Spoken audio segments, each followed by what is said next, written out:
नमस्कार, आप देख रहे हैं एएमआई न्यूज और मैं हूं आपके साथ महक रंधावा। हिमाचल बुलेटिन में आप सभी का स्वागत है। चलिए बुलेटिन का आगाज करते हैं। 8 तारीख को चुनाव की मतगणना को लेकर तैयारी मुकम्मल।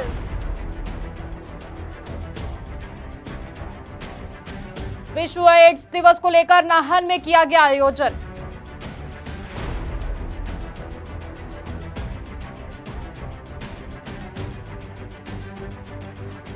अन्नपूर्णा वेलफेयर सोसाइटी द्वारा पालमपुर में स्थित सहाय भवन को जनता के किया गया समर्पित।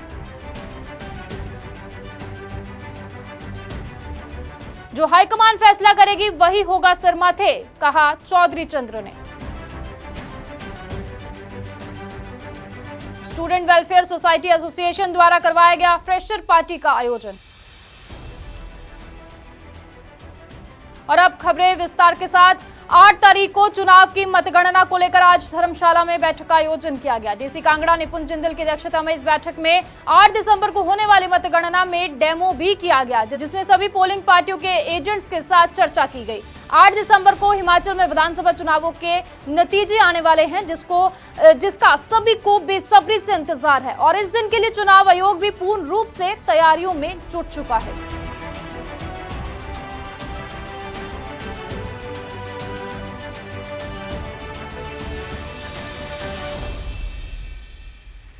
आमतौर पर ये होता है कि ईवीएम्स की काउंटिंग हो चुकी है और उसके बाद जो है वो पीबी की काउंटिंग चली हुई है देर रात तक, तो वो सिनेरियो ना है, इसलिए हमने टेबल्स बढ़ाए हैं। और इसमें मैं ये भी बताना चाहूंगा कि हर पीबी टेबल पर एक एआरओ जो है वो अलग से रखा जाएगा। तो इसमें हमने जितने भी हमारे एग्जीक्यूटिव मजिस्ट्रेट्स हैं, तहसीलदार हैं, नायब तहसीलदार हैं, उनको एआरओ बनाने की जो प्रपोजल है वो इलेक्शन कमीशन ऑफ इंडिया को भेज दी है। कुछ जगहों पर क्योंकि टीबी ज्यादा है और हमारी जो एग्जीक्यूटिव मजिस्ट्रेट्स की संख्या कम है, तो बीडीओ भी एज अ एआरओ का काम करेंगे। उनकी भी प्रपोजल जो है वो इलेक्शन कमीशन ऑफ इंडिया को भेजी हुई है और वो गजट के अंदर नोटिफाई होगा कि कौन कौन एआरओ किस पर्टिकुलर कॉन्स्टिट्यूएंसी के लिए रहेंगे। अगली खबर की शुरुआत कर लेते हैं। अगली खबर विश्व एड्स दिवस, इसको लेकर अनेक आयोजन किए जा रहे हैं पूरे देश भर में, ताकि लोगों को इस बीमारी के बारे में जागरूक किया जाए ज्यादा से ज्यादा। इसी के तहत आज नाहन के वरिष्ठ कन्या विद्यालय में पोस्टर मेकिंग, पेंटिंग, भाषण प्रतियोगिता का आयोजन किया गया। इसके अलावा वन एक्ट प्ले से भी एड्स से बचने के बारे में जानकारी दी गई।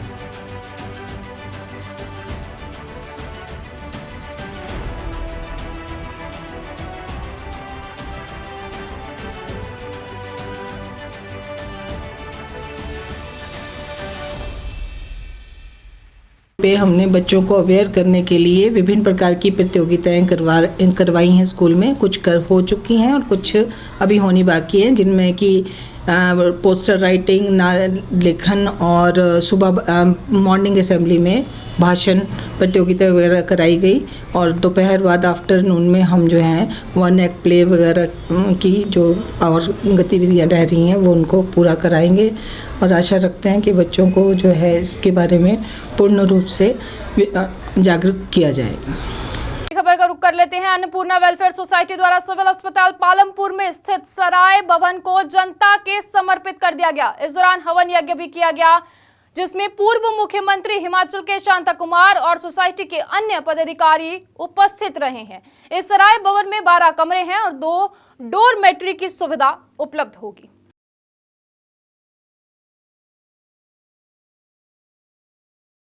पुरानी हो गई थी, बहुत सी कमी हो गई थी, उसमें ठहरने की भी व्यवस्था की भी।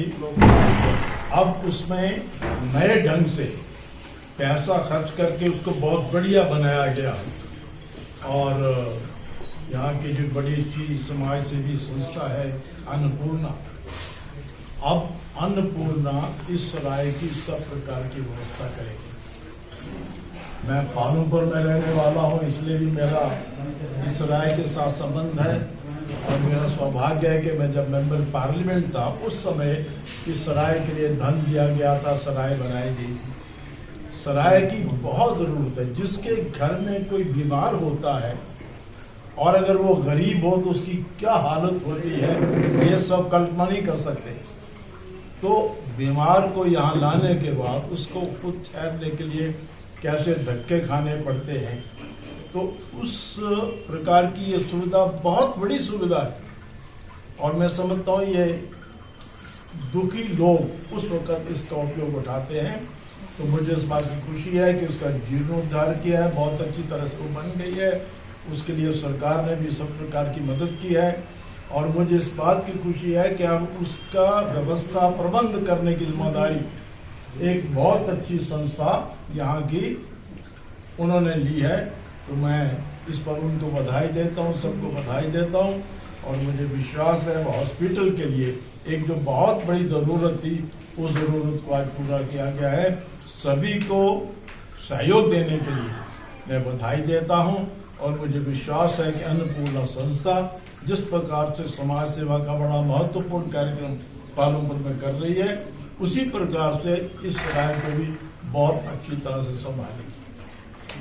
आखिर चौधरी चंद्र कुमार ने स्पष्ट कर ही दिया कि हाईकमान जो भी फैसला करेगी वो सर माथे होगा। उन्होंने कहा कि 8 दिसंबर को मतगणना होने के बाद कांग्रेस पार्टी अपना बहुमत साबित करेगी और फिर मुख्यमंत्री का चयन हाईकमान करेगी। उन्होंने कहा कि शिमला विधानसभा को रास्ता जो है वो जिला कांगड़ा से होते हुए ही निकलता है, जिला कांगड़ा से ही सरकार बनती है। उन्होंने कहा कि जिस व्यक्ति के साथ जीते हुए कांग्रेस विधायकों का बहुमत होगा वही मुख्यमंत्री बन जाएगा।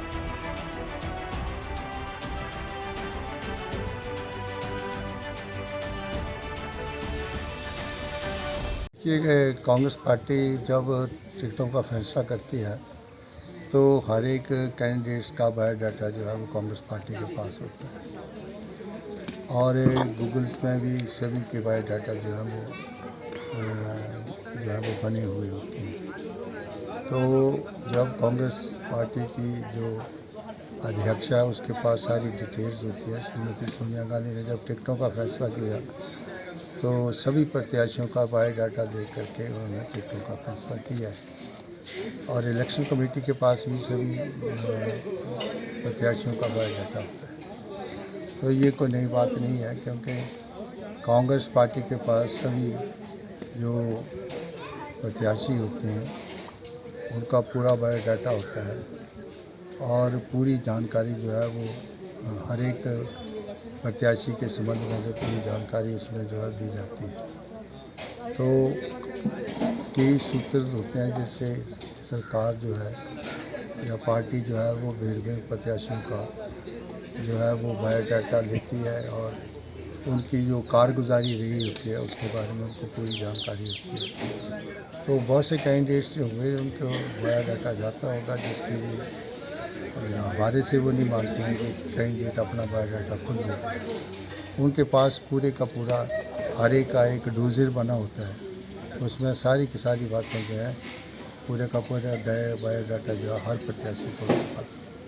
सर आप मुख्यमंत्री की दौड़ में हैं शामिल सर?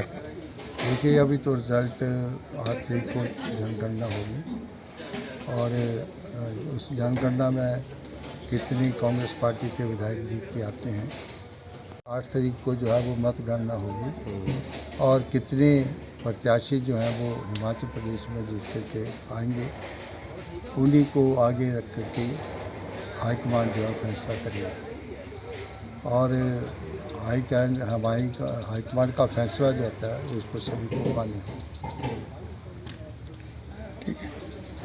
अगली और आखिरी खबर से शुरुआत करेंगे। सोलन के मुरारी मार्केट के Kinnaur students welfare association Solan द्वारा वीरवार को फ्रेशर्स पार्टी कार्यक्रम का आयोजन किया गया, जिसमें बतौर मुख्य अतिथि किन्नौर के पूर्व विधायक तेजवंत सिंह नेगी ने शिरकत की है। इस दौरान विभिन्न सांस्कृतिक कार्यक्रमों का आयोजन भी किया गया। छात्र छात्राओं ने किन्नौर की पारंपरिक वेशभूषा पहनते हुए अपने पारंपरिक नृत्य का प्रदर्शन भी किया। फिलहाल इस हिमाचल बुलेटिन में आज इतना ही और आप मेरे साथ देखते रहे हर दिन हर शाम हिमाचल बुलेटिन। नमस्कार।